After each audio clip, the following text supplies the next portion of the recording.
The movie opens with a young woman named Emily, who is working as a babysitter. She's looking after two kids, Mark and Marina, at their home one night. When the clock strikes 10 p.m., Emily tells the kids it's time to go to bed. Mark, however, mentions that his dad often tells him bedtime stories and insists there's a skinwalker living in his closet. Emily and the family laugh it off, thinking it's just a child's imagination. To reassure him, Emily opens the closet door to show Mark there's no skinwalker inside.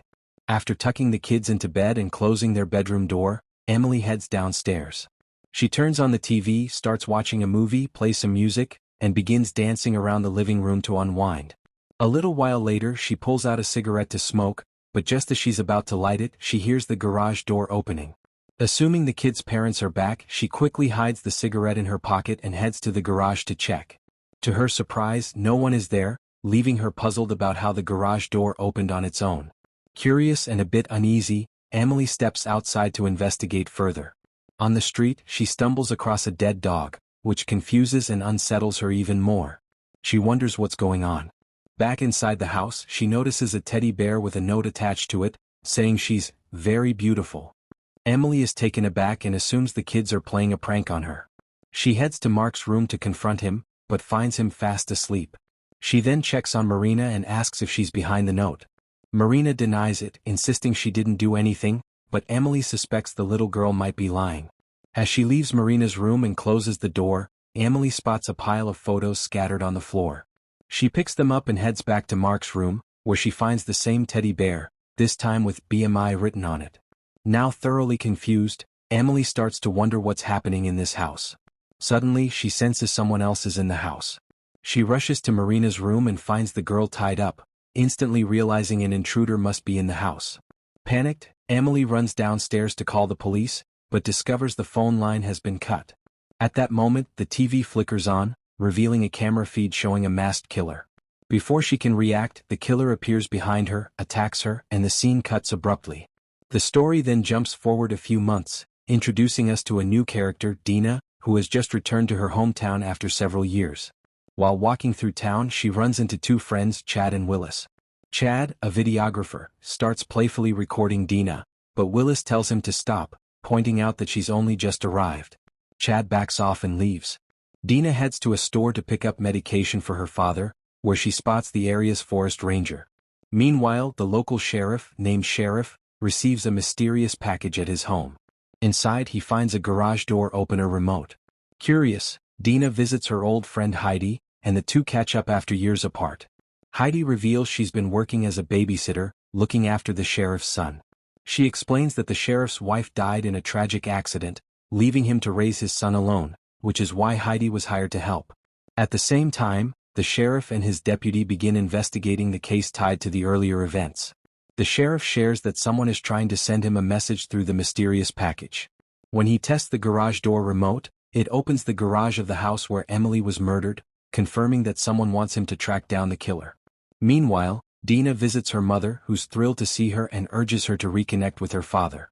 When Dina goes to see her father, he's distant, watching TV and ignoring her, as if he's dealing with some unresolved trauma. Dina returns to her mother, who mentions that Heidi called to say she's feeling unwell and asks if Dina can fill in for her to babysit the sheriff's son that evening.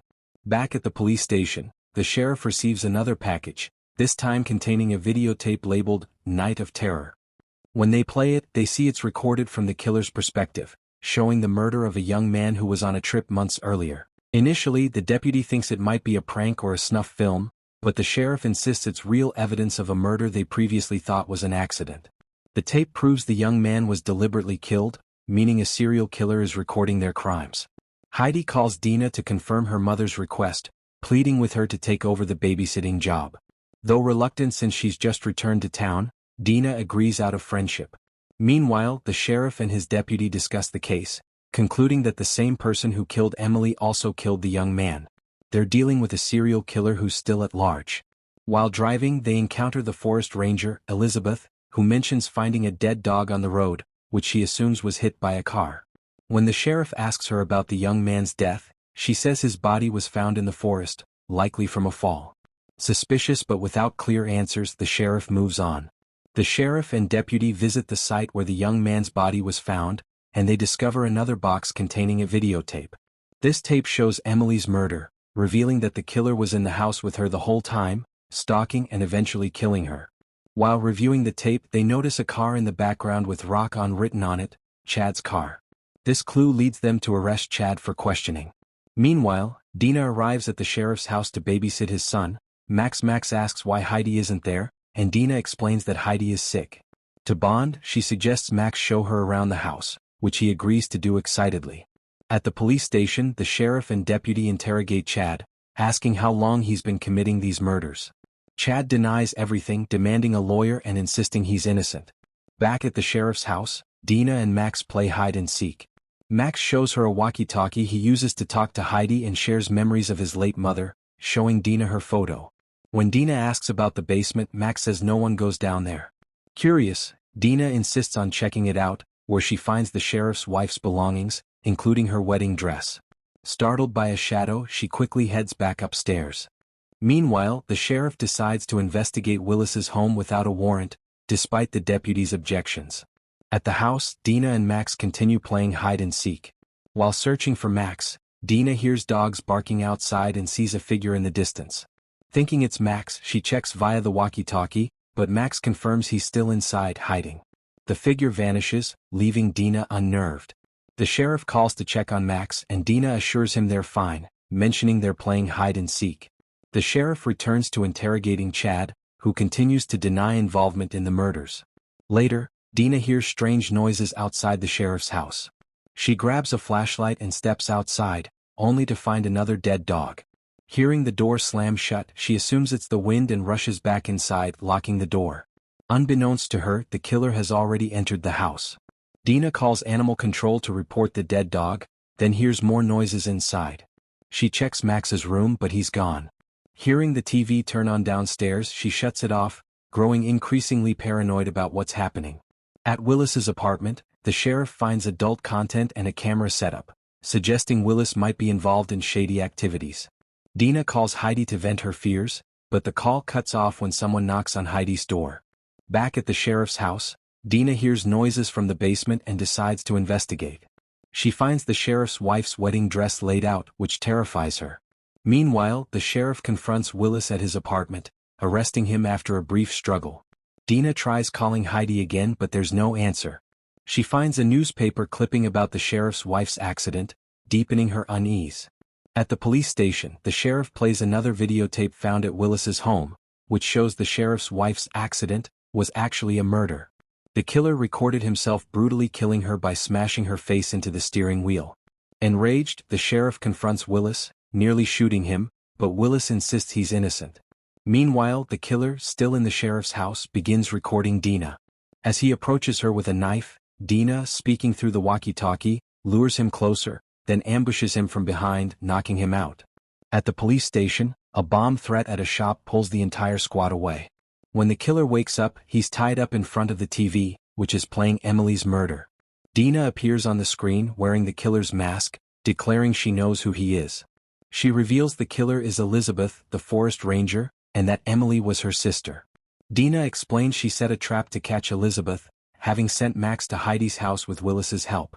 Elizabeth, realizing she's been outsmarted, tries to attack Dina, but Dina lures her outside, shoots her in the leg and prepares to kill her. Suddenly, someone knocks Dina out.